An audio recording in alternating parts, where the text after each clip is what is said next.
Welcome back to my channel. कैसे हो आप सब। तो आपके साथ आज मैं एक वन शॉट एफएफ शेयर करने वाली हूँ। ये मेरा इस चैनल पर पहला वन शॉट है, तो आप कमेंट में मुझे ज़रूर बताइए कि आपको मेरा ये वन शॉट कैसा लगा। अगर आपको ये वन शॉट पसंद आएगा तो मैं और भी वन शॉट आपके लिए लेकर आऊँगी। ये एक ज़ानी ओमेगावर्स मॉडर्न फैन फिक्शन है। तो आइए इसको स्टार्ट करते हैं। मैं स्टोरी की स्टोरी लाइन बताकर आपको पहले ही इसका मज़ा ख़राब नहीं करना चाहती। अगर आप मेरे चैनल में नए हो तो मेरे चैनल को सब्सक्राइब कर दीजिए, वीडियो को लाइक कीजिए और कमेंट करके मुझे बताइए कि आपको वन शॉट एफएफ कैसा लगा।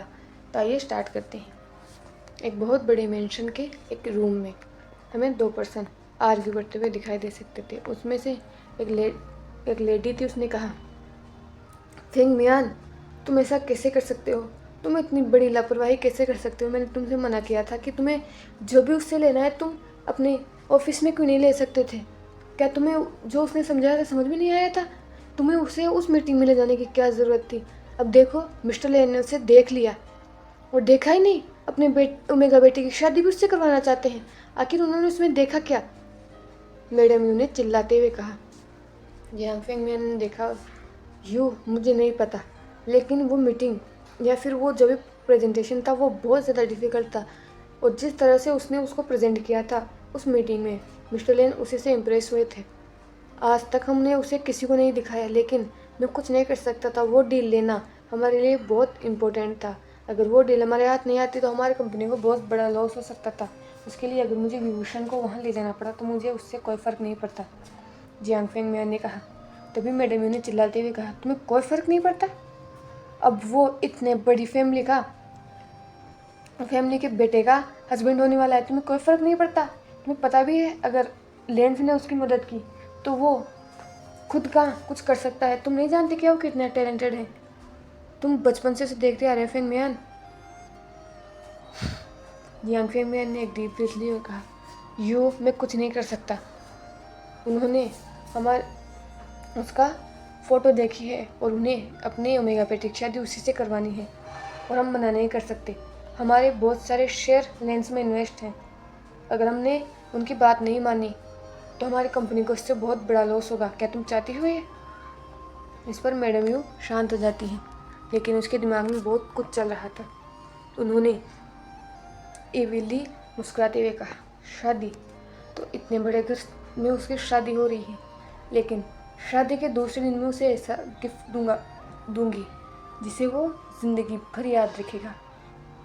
बहुत शौक है लेंस को उससे उनके बेटे की शादी कराने के लिए। मैं जब से हमारा चेंग छोटा है तब से बहुत कोशिश कर रही हूँ कि उनके बड़े बेटे लेंस चेंग से चेंग की शादी हो जाए, पर उन्होंने उस विभूषण को चुना। तो अब इसका उन्हें भुगतान करना होगा। ये बोलकर मैडम यू हंसने लगती है। वहीं दूसरी तरफ एक केबिन में एक पर्सन काम कर रहा था। अभी लगभग आधी रात हो चुकी थी, पर वो पर्सन अभी तक काम कर रहा था।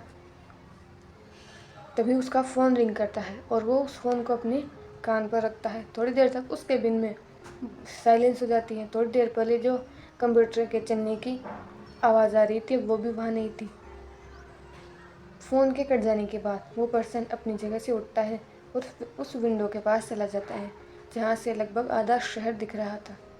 ये पर्सन और कोई नहीं बल्कि विभूषण है, जिसके पेरेंट्स की मौत जब वो 10 साल का था तभी एक कार एक्सीडेंट में हो चुकी थी। वीइंग के पेरेंट्स भी एक रिच फैमिली से बिलोंग करते हैं। वीइंग के फादर जियांग फेंग मियान के कज़न थे और उनकी मौत के बाद जियांग फेंग मियान ने उसे अडॉप्ट कर लिया।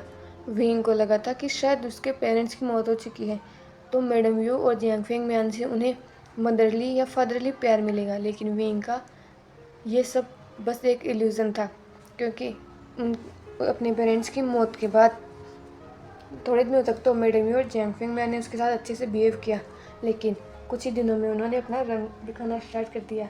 मैडम यू वीइंग को ताने मारा करती, उसको अनाथ होने पर सुनाया करती कि वो जियांग्स के टुकड़ों पर पल रहा है। और उन्होंने वीइंग को पढ़ाया इसके बावजूद उन्होंने वीइंग को पढ़ाया और ग्रेजुएशन करवाई, लेकिन ये उन्होंने वीइंग के फ़ायदे के लिए नहीं करवाया। ये उन्होंने अपने फ़ायदे के लिए करवाया, क्योंकि बचपन से ही वीइंग बहुत टैलेंटेड है। विंग 10 साल की उम्र में ही मेजर जैसा बिहेव करता था और ये बात मैडम यू की नज़रों से छुपी नहीं थी। इसलिए उन्होंने विंग को पढ़ाया लिखाया और जब विंग की ग्रेजुएशन कंप्लीट हो गई तो जियांग फेंगमियान उसे अपनी कंपनी में ले जाने लगे और कोई भी डील जो जियांग की होती थी अब उसे विंग देखता था। हालांकि उन्होंने विंग को कभी सामने नहीं लेके आया और जब से विंग उस जियांग कंपनी में जाने लगा था तब से जियांग अलग ही सक्सेस को छू रहे थे। जियांग फेंगमियान जियांग एंटरप्राइजेस को जितना पॉपुलर नहीं कर पाए थे जब से विंग उस कंपनी में आया था तब से वो हो चुकी थी। लेकिन फिर भी जियांग फेंगमियान और मैडम यू इससे विंग का एहसान नहीं मानते थे, बल्कि वो ये मानते थे कि इतने सालों से उन्होंने विंग को पाला है और अगर विंग उनके लिए ये सब कर रहा है तो कोई बड़ी बात नहीं है और विंग को भी कोई फ़र्क नहीं पड़ता वो काम कर रहा है। इस बात से अनजान वो एक पार्ट टाइम जॉब भी करता है जिससे वो अपनी सेविंग्स कर सके। मैडम यू और जियांग फेंगमियान को ऐसा लगता है कि विंग उनके टुकड़ों पर पल रहा है। विंग जो भी काम जियांग कंपनी में करता है उसके बदले जियांग उसे खाना खिलाते हैं, लेकिन उसे ये नहीं पता कि विंग के पेरेंट्स विंग के लिए बहुत सारे शेयर्स छोड़ कर गए थे। उनके बारे में विंग के पेरेंट्स के जो एडवोकेट थे उन्होंने किसी को नहीं बताया क्योंकि वो देख सकते थे कि मैडम यू और जियांग फेंगमियान कितने लालची हैं। अगर उनको इस बारे में पहले पता चल जाता तो शायद वो उसे भी विंग से ले लेते, पर विंग फिर भी काम कर रहा है। वो अपनी सेविंग्स कर रहा है ताकि एक दिन वो इससे बाहर निकल सके। यही सोचते हुए विंग एक गहरी सांस लेता है और वही केबिन में जहाँ पर उसने अपना एक छोटा सा रूम बना रखा था वहीं सोने के लिए चला जाता है। वो जियांग मेंशन नहीं जाना चाहता क्योंकि वो जानता है अगर मैडम यू ने उसे देखा तो वो फिर से उसे ताने मारेगी और अब वो थक चुका है मैडम यू के ताने सुन सुनकर। वो मैडम यू और जियांग फेंगमियान से ना टकरा है इसीलिए वो यहाँ रहता है, लेकिन अब उसके अंकल और आंट उसके लिए एक और प्रॉब्लम खड़ी कर रहे हैं, शादी। उसके अंकल और आंट शादी करवा रहे हैं और अभी फ़ोन करके उसके अंकल ने उसे ये नहीं पूछा कि उसे शादी करनी है या नहीं। उन्होंने उन्हें ऑर्डर दिया है कि चाइना के सबसे रिच फैमिली लेन फैमिली के छोटे मेगा बेटे के लिए उसका रिश्ता आया है और 1 हफ्ते बाद उसकी शादी है और उसे वो शादी करनी ही होगी। किसी भी हालत में विंग मना नहीं कर सकता और सच में विंग मना नहीं कर सकता क्योंकि अगर उसने ये शादी नहीं की तो वो जानता है कि मैडम यू और जियांग फेंगमियान उसे घर से निकाल देंगे और अभी फ़िलहाल विंग के पास रहने के लिए कोई भी घर नहीं है या फिर और जगह नहीं है और उसके पास अभी इतनी सेविंग्स भी नहीं है कि वो अपने लिए कोई अपार्टमेंट ले सके।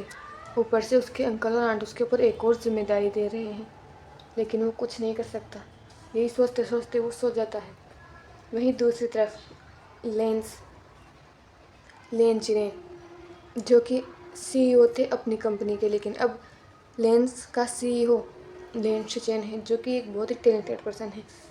लेंस अपनी पीढ़ियों से ही रिच हैं, लेकिन जब से लेन चिरेन ने अपनी कंपनी में कदम रखा है उसने उस कंपनी को नई ऊंचाइयों पर पहुंचा दिया है।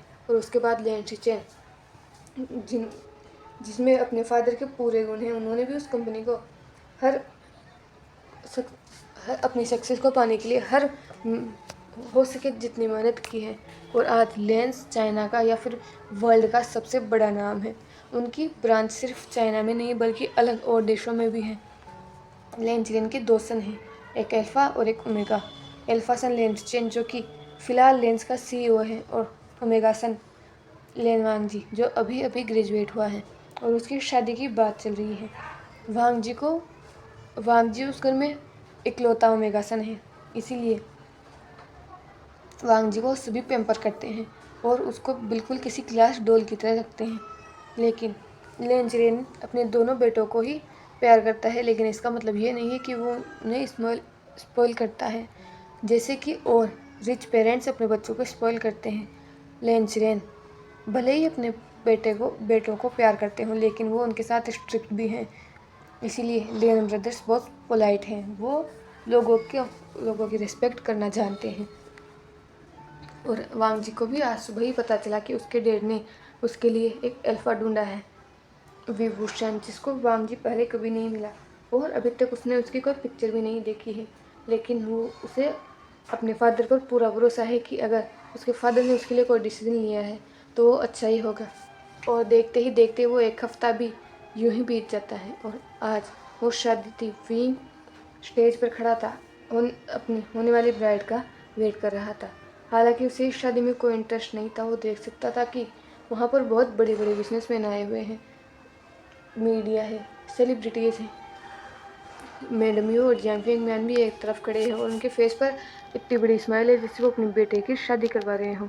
और हो भी क्यों ना, विंग की शादी से उनकी कंपनी को बहुत बड़ा प्रॉफिट जो होने वाला था।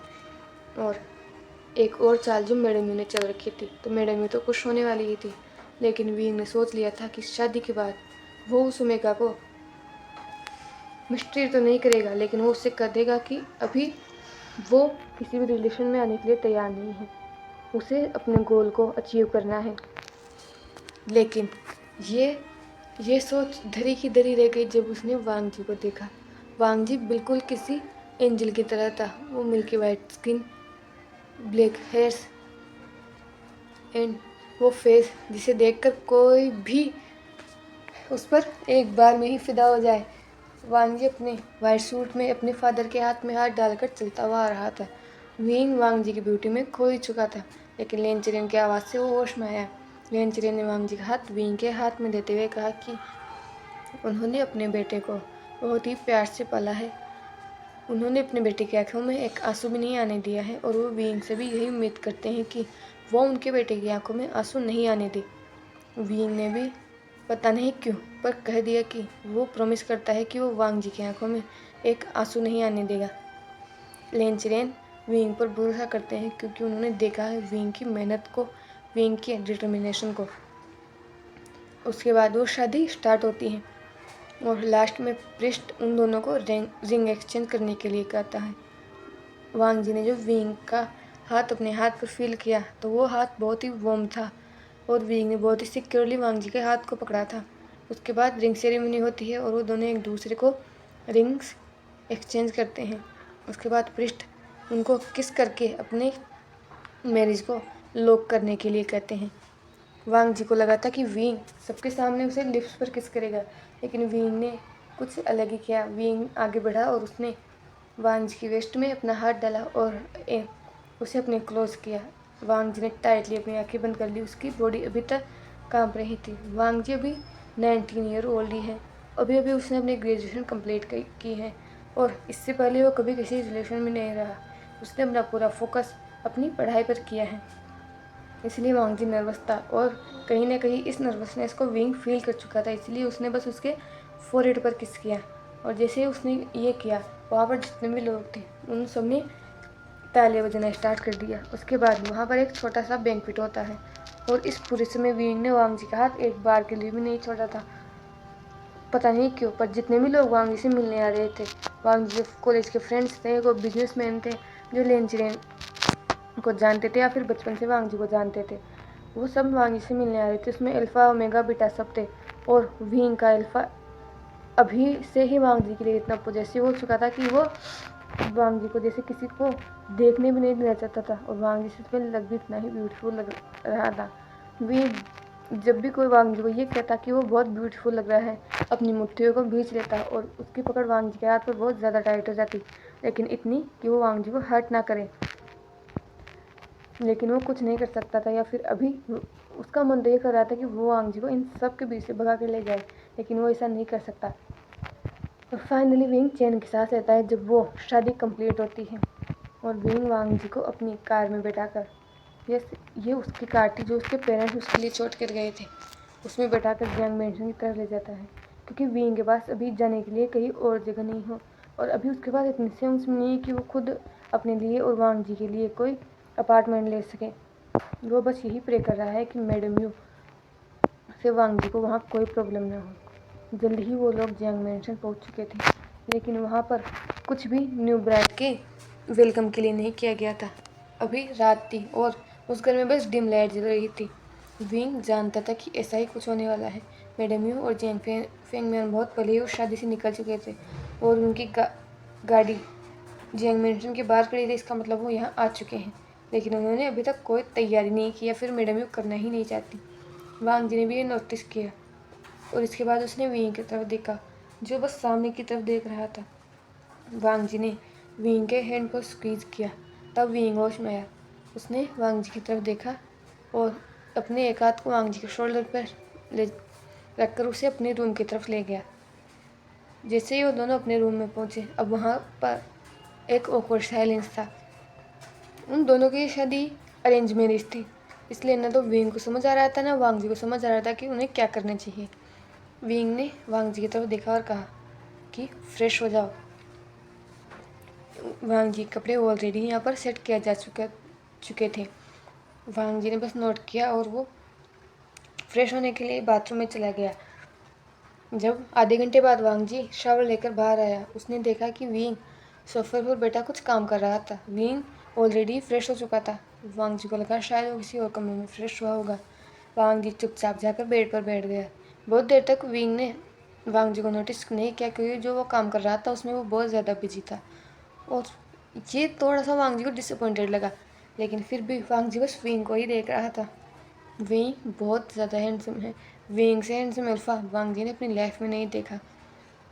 वो बहुत जगह गया है या फिर कॉलेज में पढ़ा है, लेकिन विंग जितना हैंडसम उसने आज तक कोई नहीं देखा। और विंग को जब फील हुआ कि कोई उसे देख रहा है, तो उसने भी नज़र उठाकर देखी और वांग जी ने जैसे ही देखा कि विंग उसे देखने वाला है, उसने अपनी नज़रों को हटा लिया। विंग ने वांग जी को देखा और फिर उसने अपने लैपटॉप को बंद किया और वो वांग जी के पास आकर बैठ गया। वांग जी की हार्ट बीट बहुत ज़्यादा फास्ट हो चुकी थी। उसकी पूरी बॉडी, उसको ऐसा लग रहा था जैसे कि उसकी हीट अभी आ जाएगी। विंग ने वांग जी के हाथ को पकड़ा और वांग जी की आंखों में देखते हुए कहा, वांग जी, मैं जानता हूँ कि ये शादी हमारे लिए अरेंज मैरिज है, लेकिन मैं इस शादी को निभाने की पूरी कोशिश करूँगा।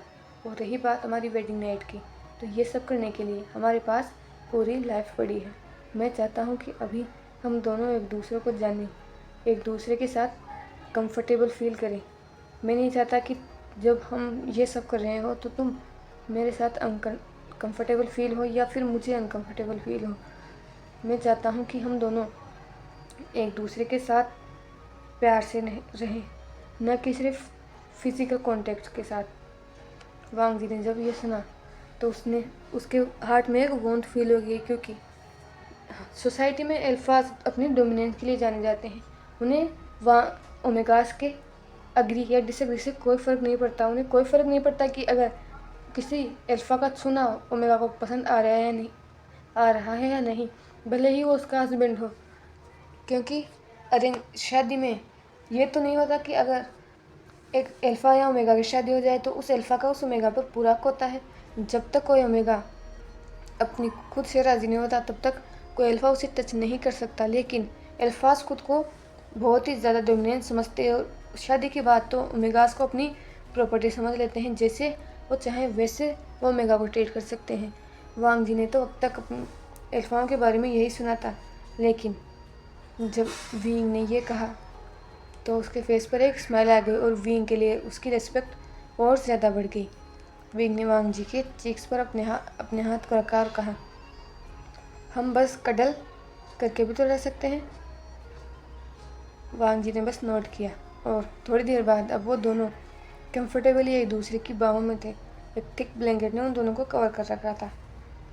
उन दोनों के बीच साइलेंस था, कोई भी कुछ नहीं बोल रहा था। तभी वांग जी ने कहा, अल्फ़ा।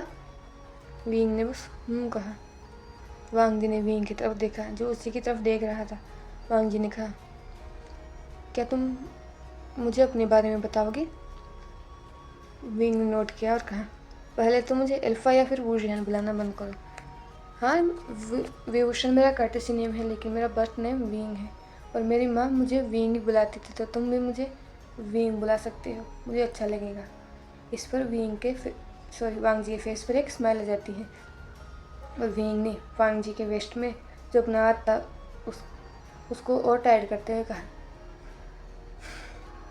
और हाँ, मैं तुम्हें अपने पास्ट के बारे में बताऊंगा, लेकिन मेरे पास्ट के बारे में जानने के लिए कुछ भी अच्छा नहीं है। मैं जब 10 साल का था तभी मेरे पेरेंट्स मुझको छोड़कर चले गए। उसके बाद अंकल और आंट ने मुझे अडॉप्ट कर लिया, लेकिन वो मुझे कभी भी माँ या बाबा का प्यार नहीं दे पाए। उन्हें बस मैं मशीन लगता हूँ जिससे वो अपना काम करवाते हैं, लेकिन मुझे इससे कोई फ़र्क नहीं पड़ता, क्योंकि थोड़े दिनों के लिए मुझे फ़र्क पड़ता था और हर्ट होता था जब भी मैं मैडम यू को मेरे कज़न ब्रदर चेंग की केयर करता हुआ देखता था।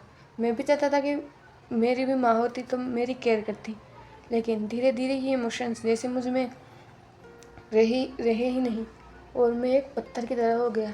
कब मैंने खुद को बस अपनी पढ़ाई और काम में झोंक दिया, ये बात मुझे ही नहीं पता चली।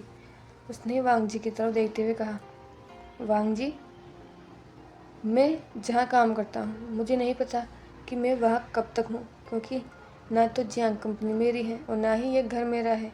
मुझे तो ये भी नहीं पता कि मैडम यू मुझे यहाँ रख क्यों रही हैं, लेकिन अब तुम मेरे साथ हो। आई प्रॉमिस मैं मेहनत करूँगा और तुम्हें हर वो चीज़ देने की कोशिश करूँगा जो तुम्हें चाहिए।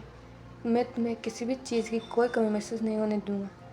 इस पर वांग जी के फेस पर एक स्माइल आ जाती है। वो विंग की तरफ देखते हुए कहता है कि उसे कुछ नहीं चाहिए, जब तक विंग उसके साथ है वो खुश है। और ऐसे ही बातें करते हुए एक दूसरे की पसंद नापसंद को जानते हुए वो दोनों सो जाते हैं। अब नेक्स्ट मॉर्निंग हो चुकी थी। सन आसमान में शयन कर रहा था और वांग जी पहले उठा था। विंग अभी भी सो रहा था। वांग जी ने खुद को विंग की बाहों से अलग किया। वो फ्रेश हुआ और फ्रेश होने के बाद जब वो बाहर आया तो उसने देखा विंग अभी भी सो रहा था। वांग जी मुस्कुराया और वो नीचे चला गया। उसने देखा कि मैडम यू और जियांग फिंगमैन लिविंग रूम में सोफे पर बैठे हुए हैं। वो वहाँ पर गया। हालांकि उसने विंग से सुन लिया था कि विंग को वो दोनों बिल्कुल पसंद नहीं करते, फिर भी वो बड़ों की रेस्पेक्ट करना उसके पेरेंट्स ने उसे सिखाया है, इसीलिए वो उनके पास गया और उन्हें गुड मॉर्निंग ग्रीट किया। लेकिन उन दोनों ने उसे कोई रिस्पॉन्स नहीं किया और ये सब देखकर वांग जी की मुठ्ठियाँ बिछ गई। उसने उसके बाद वो किचन में चला गया। उसने देखा कि मेड्स वहाँ पर ब्रेकफास्ट बना रही थी। उसने वांग जी ने भी मेड्स को ब्रेकफास्ट बनाने में मदद की और उसके बाद जब वो उस ब्रेकफास्ट को डाइनिंग टेबल पर लगाकर मैडम यू और जियांग फिंगमैन के पास वापस आया, उन्होंने कहा कि आंट अंकल ब्रेकफास्ट लग चुका है, आपको ब्रेकफास्ट कर लेना चाहिए। तभी मैडम यू ने वांग जी की तरफ देखा और कहा, और तुम कौन होते हो हमें बताने वाले कि हमें क्या करना चाहिए और क्या नहीं। इस पर वांग जी थोड़ा शॉक हो गया। उसने मैडम यू की तरफ देखा और कहा, नहीं आंट, मेरा वो मतलब नहीं था, तुम्हारा ये मतलब नहीं था, तुम्हारा क्या मतलब था? और अब तुम हमें वापस जवाब भी दे रहे हो। अभी तुम्हें आए हुए एक दिन भी नहीं हुआ यहाँ पर और तुम हमारे साथ आर्ग्यू कर रहे हो। क्या तुम्हारे माँ बाप ने तुम्हें यही संस्कार दिए हैं? वांग जी कुछ भी सुन सकता है लेकिन अपने पेरेंट्स के बारे में कुछ नहीं सुन सकता। उसकी मुट्ठियाँ बिछ गई। उसने मैडम यू की आंखों में देखते हुए कहा, आंट, आपको जो कुछ करना है वो मुझे कहिए, लेकिन मेरे पेरेंट्स को बीच में लेकर आने की कोई ज़रूरत नहीं है। और मैंने आपको कब जवाब दिया? मैंने आपसे सिर्फ ये कहा है कि ब्रेकफास्ट कर लीजिए। आप थी जिन्होंने मुझसे ठीक से बात नहीं की। इस पर मैडम यू खड़ी रहती है और वांग जी की तरफ देखते हुए कहती है, ओह, तो अब तुम मुझे बताओगे कि मुझे कब और कैसे बोलना चाहिए? तुम इतने बड़े हो गए। मैंने तो सुना था कि लेंस बड़ों की रिस्पेक्ट करते हैं, पर तुम्हें देखकर तो मुझे नहीं लगता कि तुम बड़ों की रिस्पेक्ट करते हो। तभी सीढ़ियों पर से एक आवाज़ आती है, आंट, आप उससे ऐसे कैसे बात कर सकती हैं? ये विंग था। मैडम यू और जियांग फिंगमैन ने जब विंग को देखा तो मैडम यू के फेस पर एक स्मिक आ गया। यही तो वो चाहती थी और उसका प्लान ठीक से काम कर रहा था। मैडम यू ने विंग की तरफ देखते हुए कहा, तुम्हें बीच में बोलने की कोई ज़रूरत नहीं है। तुम देख नहीं सकते कि तुम्हारा ओमेगा मेरे साथ बदतमीजी से बात कर रहा है।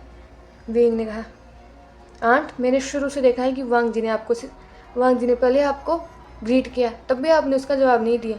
और जब अब वो आपको ब्रेकफास्ट के लिए बुला रहा है तो आप थी जो उसके साथ बदतमीजी से बात कर रही थी। बड़ी अम्मी ने कहा, तुम्हारी इतनी हिम्मत, मेरे ही घर में रहते हो, मेरे टुकड़ों पलते हो और मुझसे बात करते हो। लगता है तुम्हें सबक सिखाना पड़ेगा। उसने जियांग फिंगमैन तरफ दिखा कहा, फिंगमैन, पेपर्स लेके आओ। फिंगमैन, जो कि शायद पहले ही तैयार थे, उन्होंने अपने कोट में से पेपर निकाले और मैडम यू को दिए। मैडम यू ने उन पेपर्स को विंग के फेस पर फेंकते हुए कहा, अभी के अभी निकल जाओ यहाँ से, मुझे तुम्हारी कोई ज़रूरत नहीं है। मेरे घर में रहकर मुझसे दादागिरी कर रहे हो तुम।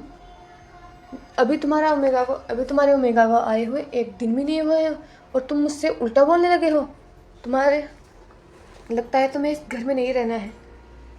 विंग की मुट्ठियाँ भिज गई थी और वो जानता था कि मैडम यू ऐसा ही कुछ करने वाली है। ये दिन एक दिन आने वाला था। उसने वांग जी का हाथ पकड़ा और उसे अपने रूम में ले गया और अपनी पैकिंग करने लगा। विंग जब अपना सामान पैक करके नीचे आया, उसने मैडम यू की तरफ घूर कर देखा और बिना कुछ कहे वो वांग जी को लेकर उस घर से निकल गया। लेकिन विंग बाहर तो आ चुका था घर से निकल कर, लेकिन उसके पास रहने के लिए कोई जगह नहीं थी। वो दोनों चलते चलते एक पार्क में आ चुके थे। विंग और वांग जी एक बेंच पर बैठे थे। विंग ने खुद को वांग जी की तरफ घुमाया और वांग जी के हाथों को पकड़ते हुए कहा, रंजा, आई एम सॉरी। मैंने कल रात जो तुमसे वादा किया था, शायद मैं उसे अभी से तोड़ रहा हूँ। मैं तुम्हें रहने के लिए एक घर भी नहीं दे सकता। मैं तुमसे एक रिक्वेस्ट करना चाहता हूँ, क्या तुम मेरी बात मानोगे? रंजा, तुम बचपन से ही बहुत बड़े घर में पले हो, तुम्हें गरीबी में रहने की आदत नहीं होगी। तो प्लीज़ मैं तुम्हारे सामने रिक्वेस्ट करता हूँ, तुम वापस अपने घर चले जाओ। मैं तुम्हें रिजेक्ट नहीं कर रहा या फिर कुछ से दूर नहीं कर रहा। मुझे बस थोड़ा टाइम चाहिए, जब मैं खुद को एडजस्ट कर लूँगा या फिर हम दोनों के रहने की जगह ढूंढ लूँगा, तब मैं तुम्हें वापस लेने जाऊँगा। प्लीज़ रंजा। ये सुनकर वांग जी के फेस पर डिसअपॉइंटमेंट साफ देखी जा सकती थी।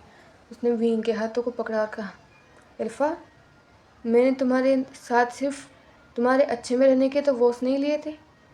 हमारी शादी को हुए अभी 24 घंटे भी नहीं हुए और तुम क्या हमारी वोट्स को भूल गए? मैंने तुम्हारे साथ वोट्स लिए थे कि मैं सिर्फ अमीरी में नहीं बल्कि गरीबी में भी तुम्हारे साथ रहूँगा। तुम्हारी हालत कैसे भी हो, मैं तुम्हारा साथ कभी नहीं छोड़ूंगा और मुझे कोई फ़र्क नहीं पड़ता कि तुम कैसे हो। मुझे तुम पर पूरा भरोसा है कि एक दिन तुम सक्सेसफुल ज़रूर होगे और तुम्हें चिंता करने की कोई ज़रूरत नहीं है। मेरे पास कुछ सेविंग से हम उससे अपार्टमेंट ले सकते हैं। मैं तुम पर कोई एहसान नहीं कर रहा हूँ, लेकिन अब मेरी शादी तुमसे हो चुकी है। जितना मेरा तुम पर हक है उतना ही तुम्हारा मुझ पर भी हक है और उतना ही मेरी सेविंग्स पर भी तुम्हारा हक है। विंग। ये सुनकर विंग के फेस पर एक बहुत बड़ी स्माइल जाती है और आंखों में आंसू उसने वांग जी को करते हुए कहा, मैं बहुत लकी हूँ लंजा कि तुम मेरे ओमेगा हस्बैंड हो। और फिर उन्होंने एक वांग जी की सेविंग से एक अपार्टमेंट लिया। वांग जी ने अपनी ग्रेजुएशन अभी भी कंप्लीट की थी और उसके पास अपनी डिग्रीज थी। अपार्टमेंट में खुद को सेटल करने के बाद उन्होंने जॉब ढूंढना स्टार्ट किया और विंग और वांग जी दोनों के ही टैलेंट से उन्हें अलग अलग कंपनी में जॉब्स मिल गए। जिस दिन उन्हें जॉब्स मिली थी वो दोनों बहुत ज़्यादा खुश थे। उनकी लाइफ अब नई सिरे से स्टार्ट हो रही थी, लेकिन वो इतनी भी आसान नहीं थी। पूरा दिन ऑफिस में काम करके आना और वापस आकर खाना बनाना, दोनों को ही सुबह जल्दी ऑफिस के लिए निकलना पड़ता था, तो घर की सफाई, खाना, इसमें बहुत ही डिफ़िकल्टी होती थी कि कौन करे। लेकिन और कुछ दिनों तक इसमें प्रॉब्लम भी आई, लेकिन उन दोनों ने अपने प्यार और एक दूसरे पर भरोसे से उसको संभाल लिया। और ऐसा नहीं था कि उन दोनों के बीच में कोई मिसअंडरस्टैंडिंग नहीं हुई थी। और ये तब की बात है जब विंग की ऑफिस से जल्दी छुट्टी हो गई थी और वांग जी को लेने के लिए गया था, क्योंकि वांग जी ने उसको कॉल करके वांग जी से उसने कॉल करके पूछा था अगर वांग जी फ्री हो तो, और वांग जी ने उसको हाँ कहा था। लेकिन जब वो वांग जी की कंपनी के बाहर पूछा तो उसने देखा कि वांग जी का बॉस और वांग जी बहुत क्लोज थे। एक्चुअली वांग जी जब आ रहा था तो उसका ध्यान नहीं था, वो अपने फ़ोन में विंग के मैसेज को चेक कर रहा था जिसमें वो उससे पूछ रहा था कि वांग जी कब निकलने वाला है। और इसी हड़बड़ाहट में उसने देखा नहीं, वो अपने बॉस से टकरा गया। लेकिन जैसे ही वो खड़ा हुआ और उसने सामने की तरफ देखा, वहाँ पर विंग था जिसकी मुट्ठियाँ बिछी हुई थी। विंग का अल्फा एक कतई बर्दाश्त नहीं करेगा कि उसका ओमेगा किसी और की बाहों में था। और उस दिन वांग जी और विंग के बीच आर्ग्यू हुआ था और लगभग 2 से 3 दिन तक उन दोनों ने एक दूसरे से बात नहीं की थी।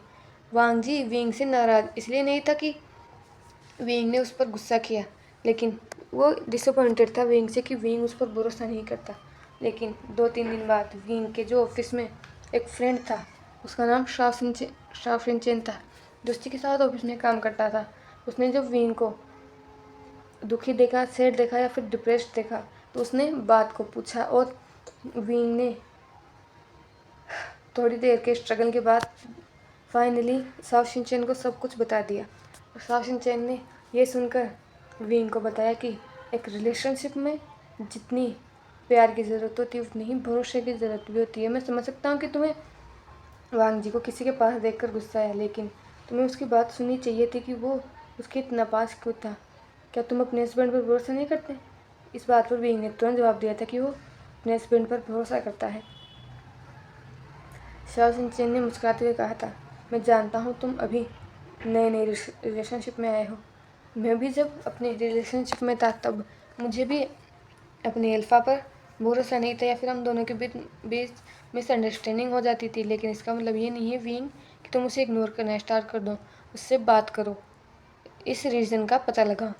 और तब विंग ने आज सोच लिया था कि वो वांग जी से बात करेगा, तो फिर जो भी उसने वांग जी से कहा है उसकी वो माफ़ी मांगेगा।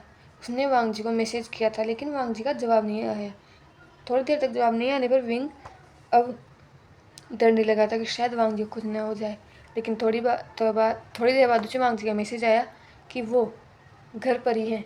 और विंग बस फिर क्या था, विंग उस दिन तुरंत अपने घर के लिए उसी टाइम निकल गया था।